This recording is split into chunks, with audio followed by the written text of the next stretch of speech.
Hello and welcome to all. स्वागत है आपका आपके अपने channel Aastha classes by Ratiram.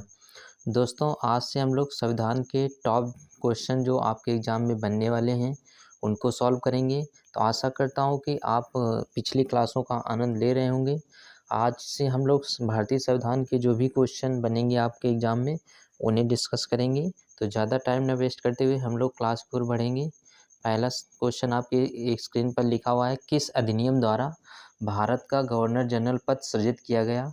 तो किस अधिनियम द्वारा भारत का गवर्नर जनरल पद था, तो 1833 का चार्टर एक्ट के तहत भारत का जो गवर्नर जनरल पद था उसे सृजित किया गया था। ठीक है, तो आपसे पूछा जाएगा किस अधिनियम द्वारा भारत का गवर्नर जनरल पद सृजित किया गया। तो 1833 का चार्टर एक्ट के तहत भारत का गवर्नर जनरल पद सृजित किया गया। फिर लिखा है वायसराय का पद कब सृजित किया गया था। तो वायसराय का पद 1858 का भारत शासन अधिनियम के द्वारा सृजित किया गया था। तो वायसराय का पद आपसे पूछा जाएगा तो 1858 का भारत शासन अधिनियम के द्वारा वायसराय का पद सृजित किया गया, लेकिन भारत का गवर्नर जनरल का पद 1833 के चार्टर एक्ट के तहत सृजित किया गया था। ठीक है, फिर अगला क्वेश्चन लिखा हुआ है आपकी स्क्रीन पर, लिखा हुआ है भारत के प्रथम वायसराय कौन थे। तो भारत के प्रथम वायसराय आपके लॉर्ड कैनिंग थे। कौन थे? लॉर्ड कैनिंग थे। फिर पूछा जा रहा है बंगाल के पहले गवर्नर जनरल कौन थे। तो बंगाल के पहले गवर्नर जनरल थे आपके वारेन हेस्टिंग। कौन थे? Warren Hasting. फिर नेक्स्ट क्वेश्चन लिखा हुआ है भारतीय संविधान का सबसे बड़ा स्रोत क्या है। तो भारतीय संविधान का सबसे बड़ा स्रोत आ जाएगा 1935 का भारत शासन अधिनियम। तो भारतीय संविधान का सबसे बड़ा स्रोत आ जाएगा 1935 का भारत शासन अधिनियम। ठीक है, फिर आगे हम लोग देख लेते हैं क्वेश्चन। फिर लिखा हुआ है 1935 के अधिनियम को किसने दास्ता का घोषणा पत्र कहा है। तो 1935 के अधिनियम को पंडित जवाहरलाल नेहरू ने दास्ता का घोषणा पत्र कहा है। फिर लिखा हुआ है प्रारूप समिति का गठन कब हुआ था। तो प्रारूप समिति काफ़ी बार पूछा जाता है। तो प्रारूप समिति के अध्यक्ष कौन थे? डॉक्टर भीमराव अंबेडकर थे। और प्रारूप समिति में टोटल 7 मेंबर थे। कितने थे? 7 मेंबर थे। तो पूछा जा रहा है प्रारूप समिति का गठन कब हुआ था। तो प्रारूप समिति का गठन आपका 29 अगस्त 1947 को हुआ था। कब हुआ था? 29 अगस्त 1947 को। फिर नेक्स्ट क्वेश्चन देख लेते हैं, लिखा है विधि दिवस कब मनाया जाता है। तो विधि दिवस आपका 26 नवंबर को मनाया जाता है। कब मनाया जाता है? 26 नवंबर को। फिर लिखा है प्रथम बार राष्ट्रीय ध्वज कब फहराया गया था। तो पहली बार राष्ट्रीय ध्वज आपका 26 जनवरी 1930 को रावी नदी के तट पर लाहौर अधिवेशन में फहराया गया था। तो प्रथम बार राष्ट्रीय ध्वज कब फहराया गया? 26 जनवरी 1930 को रावी नदी के तट पर। और कौन सा अधिवेशन था आपका? लाहौर अधिवेशन था। ठीक है, फिर आगे देख लेते हैं। फिर नेक्स्ट क्वेश्चन लिखा हुआ है कांग्रेस के किस अधिवेशन में पूर्ण स्वराज की घोषणा की गई थी। तो कांग्रेस के लाहौर अधिवेशन 1929 में हुआ था, उसमें पूर्ण स्वराज की मांग की गई थी। फिर लिखा हुआ है डॉक्टर भीमराव अंबेडकर किस प्रदेश से संविधान सभा में सदस्य थे। तो डॉक्टर भीमराव अंबेडकर मुंबई से आपके संविधान सभा में सदस्य थे। फिर लिखा हुआ है भारत आधुनिक भारत का मनु किसे कहा जाता है। तो आधुनिक भारत का मनु डॉक्टर भीमराव अंबेडकर जी को आधुनिक भारत का मनु कहा जाता है। ठीक है,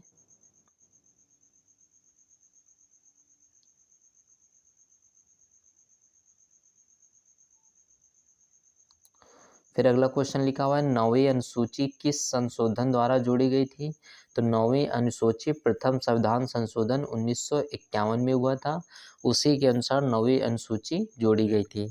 तो आपसे पूछा जाएगा कि प्रथम संविधान संशोधन कब हुआ। तो 1951 में हुआ, उसके तहत नौवीं अनुसूची को संविधान में जोड़ा गया। ठीक है, फिर अगला क्वेश्चन लिखा हुआ है संविधान सभा में उद्देश्य प्रस्ताव कब रखा गया था। तो संविधान सभा में उद्देश्य प्रस्ताव 22 जनवरी 1947 को रखा गया। तो संविधान सभा में उद्देश्य प्रस्ताव कब रखा गया? 22 जनवरी 1947 को। फिर आगे देख लेते हैं क्वेश्चन, लिखा है सर्वोच्च न्यायालय के प्रथम मुख्य न्यायाधीश कौन थे। तो सर्वोच्च न्यायालय के प्रथम मुख्य न्यायाधीश आपके थे आपके हीरालाल जे कानिया। कौन थे? हीरालाल जे कानिया। तो सर्वोच्च न्यायालय के प्रथम मुख्य न्यायाधीश थे हीरालाल जे कानिया आ जाएगा। ठीक है, फिर आगे क्वेश्चन लिखा है राष्ट्रीय ध्वज की डिजाइन किसने तैयार की थी? तो राष्ट्रीय ध्वज की डिजाइन पिंगली वैकेया ने तैयार की थी। तो राष्ट्रीय ध्वज की जो डिजाइन तैयार की थी पिंगली वैकेया।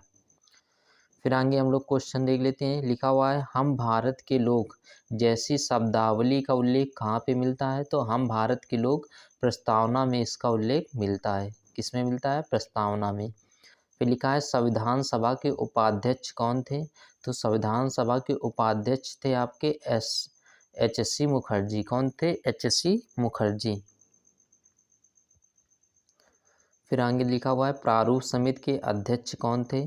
प्रारूप समिति को ड्राफ्टिंग कमेटी भी कहते थे। तो प्रारूप समिति के अध्यक्ष आपके भीमराव अंबेडकर थे। कौन थे? भीमराव अंबेडकर। फिर लिखा हुआ है भारत में संविधान सभा के निर्माण का आधार क्या था? तो भारत में संविधान सभा के निर्माण का जो आधार था कैबिनेट मिशन योजना 1946 था। तो कैबिनेट मिशन योजना 1946 के तहत ही भारत में संविधान का निर्माण किया गया। ठीक है। फिर आगे क्वेश्चन लिखा हुआ है भारत के संविधान को अंगीकृत करने की तिथि क्या थी? तो भारत का संविधान अंगीकृत और अधिनियमित आत्मार्पित कब हुआ था?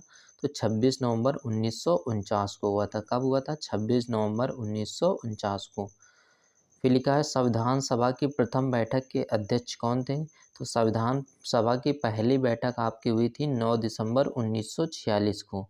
तो संविधान सभा की पहली बैठक के अध्यक्ष आपके डॉक्टर सच्चिदानंद सिन्हा को बनाया गया था। तो संविधान सभा की पहली बैठक 9 दिसंबर 1946 को हुई थी और इसके अध्यक्ष बनाए गए थे डॉक्टर सच्चिदानंद सिन्हा। और ये कैसे अध्यक्ष थे? अस्थायी अध्यक्ष इन्हें बनाया गया था।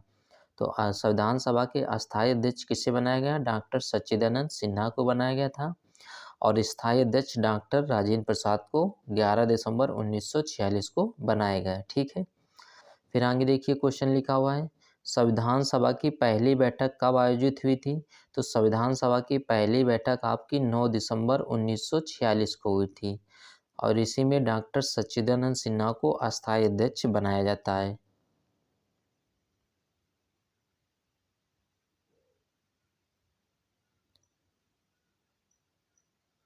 फिर नेक्स्ट क्वेश्चन लिखा हुआ है उद्देश्य का प्रस्ताव प्रस्तुत किसने किया था?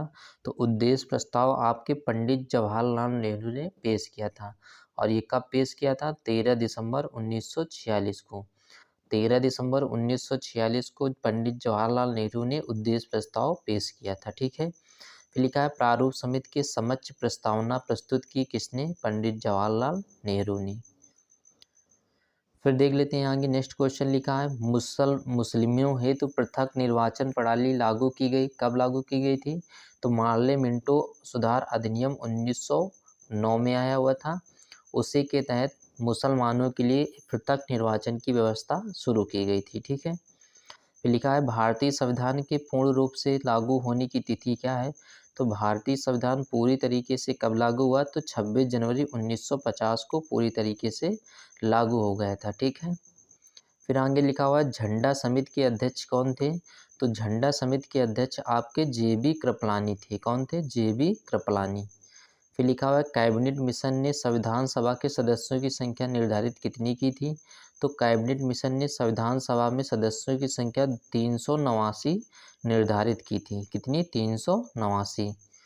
फिर लिखा हुआ है नेक्स्ट क्वेश्चन लिखा हुआ है संविधान निर्माण के समय संविधान में कितनी अनुसूचियां थी? तो संविधान का जब निर्माण हुआ उसमें संविधान में 8 अनुसूचियां थी। कितनी अनुसूचियां थी? 8। लेकिन वर्तमान में अनुसूचियों की संख्या कितनी है? 12 है। ठीक है। फिर आगे लिखा है 42वें संविधान संशोधन द्वारा प्रस्तावना में कितने शब्द जोड़े गए थे? तो 42वें संविधान संशोधन 42वां संविधान संशोधन 1976 में आपका हुआ था और इसमें 3 शब्द जोड़े गए थे। कितने शब्द? 3 शब्द। अखंडता, समाजवादी और पंथ निरपेक्ष। तो अखंडता, समाजवादी और पंथ निरपेक्ष 3 शब्द जोड़े गए। ठीक है। फिर लिखा हुआ है सोवियत रूप से संवैधानिक विशेषता ली गई है। तो सोवियत रूप से हमने क्या लिया हुआ है? तो मूल कर्तव्य हमने रूस से लिया हुआ है। ठीक है। और मौलिक अधिकार हमने कहाँ से लिया हुआ है? अमेरिका के संविधान से लिया हुआ है। तो मौलिक अधिकार हमने अमेरिका के संविधान से लिया हुआ है लेकिन मूल कर्तव्यों को हमने रूस के संविधान से लिया हुआ है। वहीं समवर्ती सूची हमने कहाँ से ली है? ऑस्ट्रेलिया के संविधान से ली है। तो समवर्ती सूची आपने ऑस्ट्रेलिया से ली गई है। और राज्य की नीति निर्देशक तत्व कहाँ से लिए गए हैं? आयरलैंड के संविधान से लिए गए हैं। और संसदीय व्यवस्था कहाँ से ली हुई है? संसदीय व्यवस्था आपकी ब्रिटेन के संविधान से ली गई है। संसदीय व्यवस्था कहाँ से ली है? ब्रिटेन के संविधान से। और आपातकालीन उपबंध हमने दक्षिण अफ्रीका के संविधान से लिया हुआ है। ठीक है, फिर आगे देखिए लिखा हुआ है अवशिष्ट शक्तियाँ को केंद्र को सौंपने का लक्षण लिया गया। तो अवशिष्ट शक्तियाँ कहाँ से ली गई है? कनाडा के संविधान से अवशिष्ट शक्तियाँ ली गई हैं। ठीक है, फिर लिखा है संविधान संशोधन प्रक्रिया कहाँ से ली गई है? तो संविधान संशोधन की प्रक्रिया हमने दक्षिण अफ्रीका के संविधान से ली हुई है। और न्यायिक समीक्षा की अवधारणा कहाँ से ली है? तो न्यायिक समीक्षा की अवधारणा अमेरिका के संविधान से ली है। और अमेरिका के संविधान से ही हमने मौलिक अधिकारों को भी लिया है। ठीक है, फिर आगे देखिए लिखा हुआ है क्रिप्स प्रस्ताव को किसने दिवालिया बैंक के चेक की संज्ञा दी है? तो क्रिप्स मिशन को दिवालिया बैंक की संज्ञा गांधी जी ने दी है। किसने दी है? गांधी जी ने। ठीक है, फिर लिखा है वर्तमान में संविधान में कितनी अनुसूचियां हैं? तो वर्तमान में संविधान में 12 अनुसूचियां हैं। फिर आगे लिखा हुआ है संविधान संशोधन द्वारा प्रस्तावना में संशोधन किया गया। तो संविधान संशोधन द्वारा प्रस्तावना में 42वें संविधान संशोधन अधिनियम 1976 द्वारा प्रस्तावना में संशोधन किया गया है। ठीक है,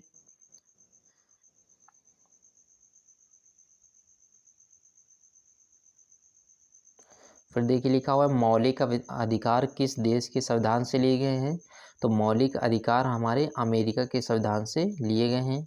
फिर आगे लिखा हुआ है ईस्ट इंडिया कंपनी के शासन का अंत किस अधिनियम द्वारा किया गया था? तो ईस्ट इंडिया कंपनी के शासन का अंत 1858 के भारत शासन अधिनियम के द्वारा किया गया था। ठीक है, फिर आगे देखिए अगला क्वेश्चन लिखा है प्रांतों में दोहरा शासन की व्यवस्था समाप्त कब कर दी गई थी? तो प्रांतों में दोहरे शासन की व्यवस्था 1935 के भारत शासन अधिनियम द्वारा समाप्त कर दी गई। तो प्रांतों में दोहरे शासन की व्यवस्था भारत शासन अधिनियम 1935 के तहत समाप्त कर दी गई।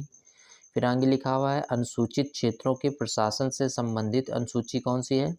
तो अनुसूचित क्षेत्रों के प्रशासन से संबंधित अनुसूची हमारी आ जाएगी 5वीं और 6वीं अनुसूची में अनुसूचित क्षेत्रों के प्रशासन से संबंधित अनुसूची है। ठीक है, फिर आगे लिखा हुआ देखिए द्विस्तरीय पंचायत राज व्यवस्था की सिफारिश किस समिति ने की थी? तो द्विस्तरीय पंचायत राज व्यवस्था की सिफारिश अशोक मेहता समिति ने की हुई है। किसने की थी? अशोक मेहता समिति। तो द्विपंचायती राज व्यवस्था की सिफारिश किसने की? अशोक मेहता समिति ने।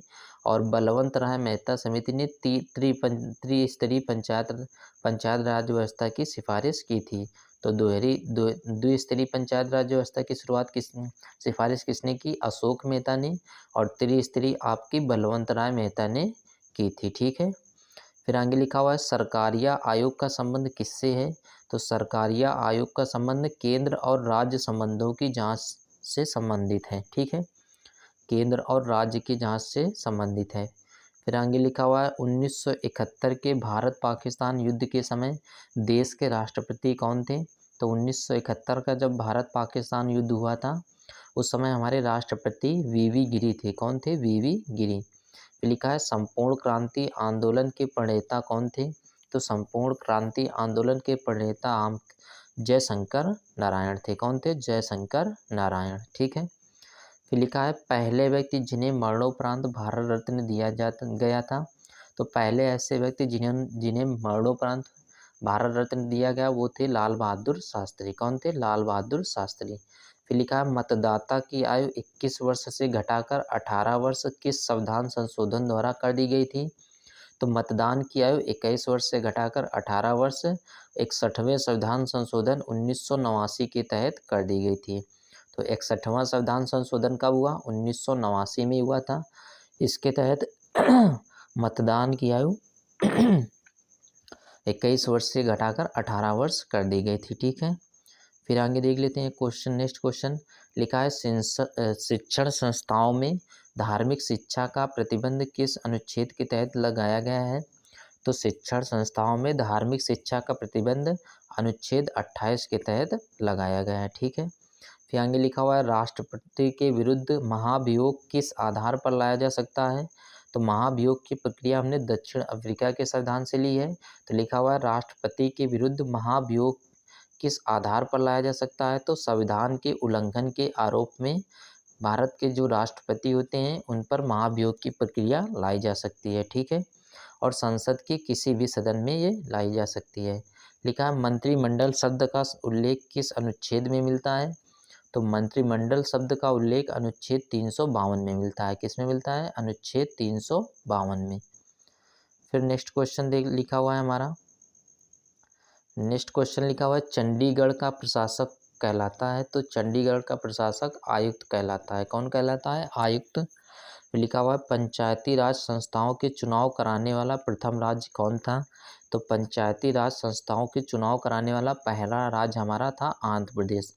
और भाषा के आधार पर गठित होने वाला पहला राज्य भी कौन था? आंध्र प्रदेश था आपका। ठीक है। फिर आगे नेक्स्ट क्वेश्चन लिखा हुआ है, नेक्स्ट क्वेश्चन लिखा हुआ है 10वीं अनुसूची कौन से संशोधन द्वारा जोड़ी गई थी। तो 10वीं अनुसूची हमारे 52वां संविधान संशोधन 52वें संशोधन द्वारा जोड़ी गई थी। और कब जोड़ी गई थी? तो 52वां संविधान संशोधन 1985 में हुआ था। और 10वीं अनुसूची का संबंध दल बदल से है। दल बदल। तो 10वीं अनुसूची का संबंध किससे है? दल बदल से है। और 10वीं अनुसूची कौन से संविधान संशोधन द्वारा जुड़ी गई? तो 52वां संविधान संशोधन 1985 के तहत 10वीं अनुसूची जोड़ी गई थी। इसमें दल बदल कानून का प्रावधान है। ठीक है। फिर आगे क्वेश्चन लिखा हुआ है विशाख दत्तवाद का संबंध है। तो विशाखवाद दत्त का संबंध का सिद्धांत कार्यस्थल पर महिलाओं के यौन उत्पीड़न से संबंधित है। ठीक है। फिर आगे लिखा हुआ है संविधान सभा के संवैधानिक सलाहकार कौन थे। तो संविधान सभा के संवैधानिक सलाहकार आपके थे BN राव। कौन थे? BN राव। फिर लिखा हुआ है केंद्र राज्यों के बीच विषयों का बंटवारा किस अनुसूची में किया गया था। तो केंद्र और राज्यों के बीच विषयों का बंटवारा 7वीं अनुसूची में किया गया है। ठीक है। फिर आगे नेक्स्ट क्वेश्चन लिखा हुआ है पंचायती राज संस्थाओं को संवैधानिक मान्यता हेतु किस समिति ने सिफारिश की थी। तो पंचायती राज संस्थाओं को संवैधानिक मान्यता हेतु लक्ष्मीमल सिंघवी समिति ने सिफारिश की थी। फिर आगे नेक्स्ट क्वेश्चन लिखा हुआ है संसद की प्रथम बैठक कब हुई थी। तो संसद की पहली बैठक 13 मई 1952 को हुई थी। 13 मई 1952 को संसद की पहली बैठक हुई थी। फिर लिखा हुआ है 73वें और 74वें संविधान संशोधन के समय देश के प्रधानमंत्री कौन थे। तो 73वें और 74वें संविधान संशोधन के समय देश के प्रधानमंत्री PV नरसिम्हा राव थे। कौन थे? PV नरसिम्हा राव। और 73वें और 74वें संविधान संशोधन द्वारा ही 73वें में बताया गया है कि ग्रामीण क्षेत्र में त्रिस्तरीय पंचायती राज व्यवस्था लागू की गई। और शहरी नगर पालिकाओं का अध्ययन नगर पालिकाओं वगैरह 74वें संविधान संशोधन में बताया गया है। ठीक है। फिर आगे देखिए नेक्स्ट क्वेश्चन लिखा हुआ है अनिवार्य व निःशुल्क प्राथमिक शिक्षा का अधिकार अधिनियम 2009 कब लागू किया गया। तो 1 अप्रैल 2010 को अनिवार्य व निःशुल्क प्राथमिक शिक्षा का अधिकार अधिनियम 2009 लागू किया गया। फिर लिखा हुआ है महाभियोग की प्रक्रिया का उल्लेख किस अनुच्छेद में है। तो महाभियोग की प्रक्रिया अनुच्छेद 61 के तहत लाई जाती है। और महाभियोग की प्रक्रिया दक्षिण अफ्रीका के संविधान से हमने ली हुई है। ठीक है। फिर आगे देखिए नेक्स्ट क्वेश्चन लिखा हुआ है भारतीय संविधान का मैग्ना कार्टा किस भाग को कहा जाता है। तो भारतीय संविधान का मैग्ना कार्टा भाग 3 को कहा जाता है। और भाग 3 में हमारे मौलिक अधिकारों का वर्णन है। और मौलिक अधिकार अनुच्छेद 12 से लेकर कहाँ तक है? 35 तक है।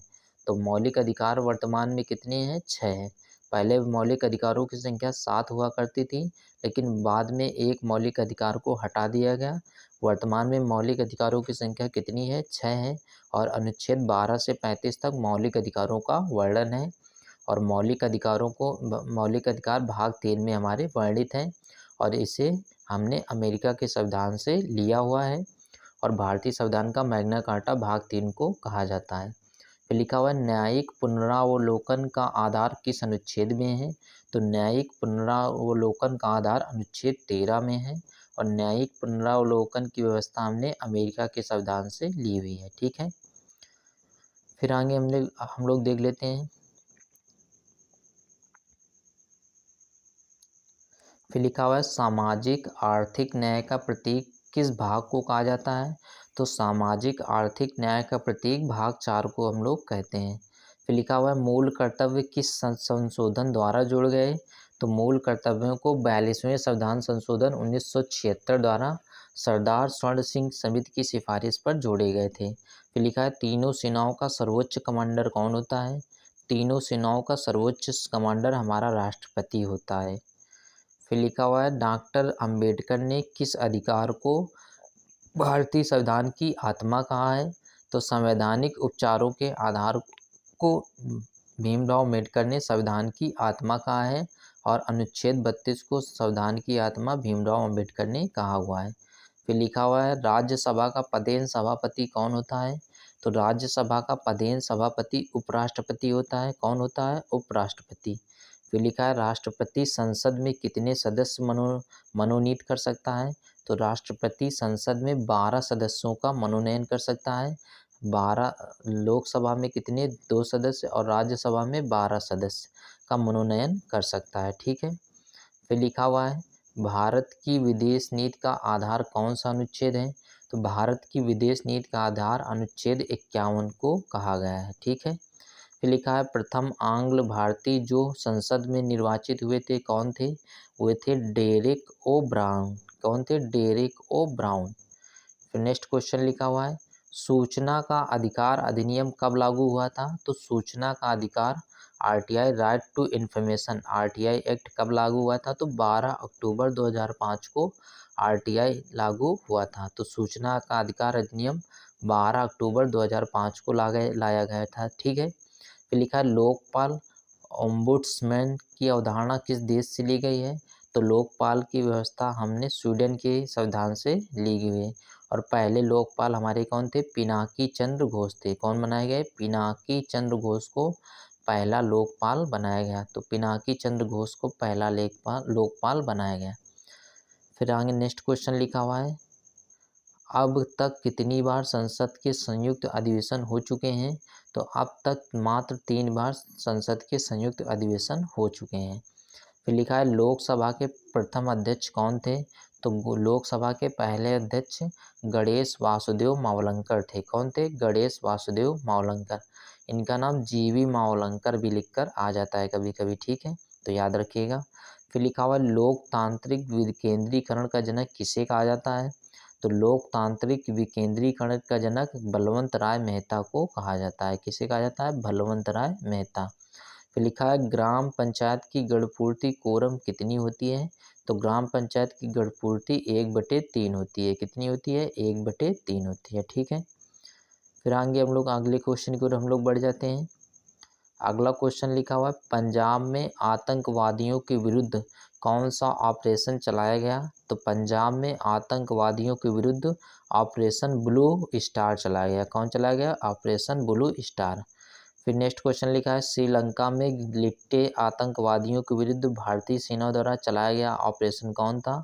तो ऑपरेशन पवन को चलाया गया था। ठीक है, फिर अगला क्वेश्चन देख लेते हैं गुजराल सिद्धांत का संबंध किससे है। तो गुजराल सिद्धांत का संबंध विदेश नीति से है। किससे है, विदेश नीति से। फिर लिखा है महिलाओं के विरुद्ध घरेलू हिंसा कानून कब लागू हुआ था। तो 26 अक्टूबर 2006 को महिलाओं के विरुद्ध घरेलू हिंसा कानून लागू हुआ। फिर लिखा है वित्त आयोग की स्थापना का उल्लेख किस अनुच्छेद में है। तो वित्त आयोग का उल्लेख अनुच्छेद 280 में दिया गया है। तो वित्त आयोग का संबंध अनुच्छेद 280 से है। ठीक है, फिर अगला क्वेश्चन देख लेते हैं। लिखा हुआ है भारत राज्यों का संघ होगा इस बात का उल्लेख किस अनुच्छेद में है। तो भाग 1 में भारत राज्यों का संघ होगा उल्लेख इसका मिलता है। ठीक है, फिर लिखा है जम्मू कश्मीर राज्य को विशेष दर्जा किस अनुच्छेद के तहत दिया गया था। तो जम्मू कश्मीर को विशेष राज्य का दर्जा अनुच्छेद 370 के तहत दिया गया था। फिर अगले क्वेश्चन की ओर बढ़ जाते हैं। अगला क्वेश्चन लिखा हुआ है, मंत्रिपरिषद की सदस्य संख्या किस संशोधन द्वारा निर्धारित की गई थी?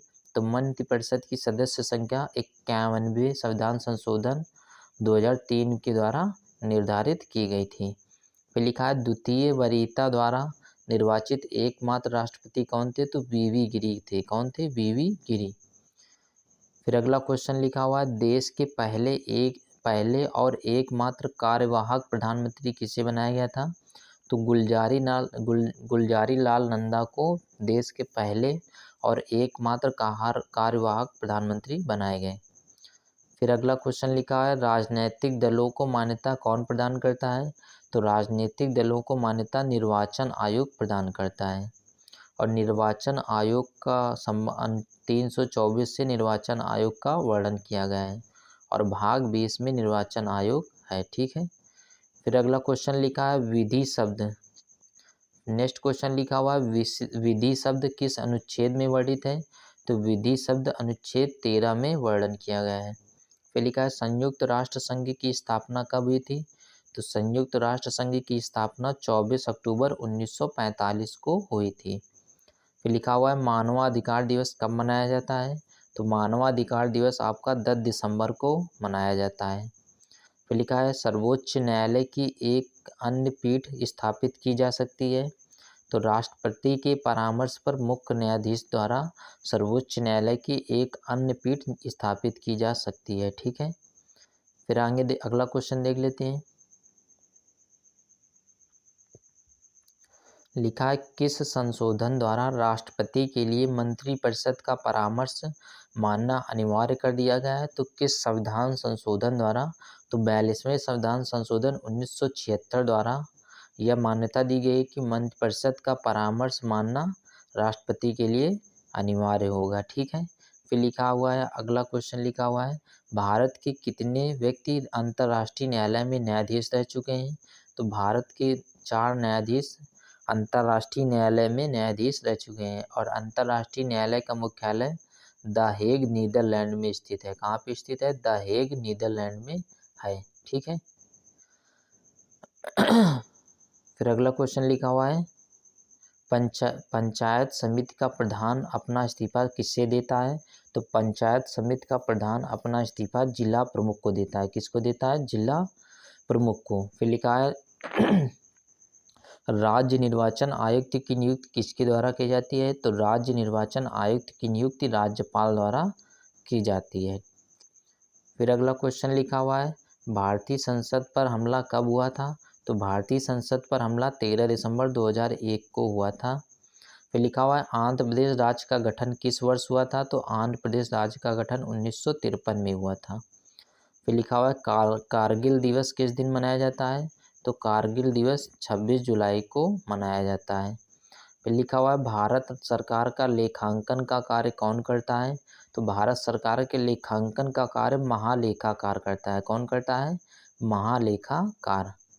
फिर नेक्स्ट क्वेश्चन लिखा हुआ है, भारत सरकार का प्रथम विधिक सलाहकार कौन होता है?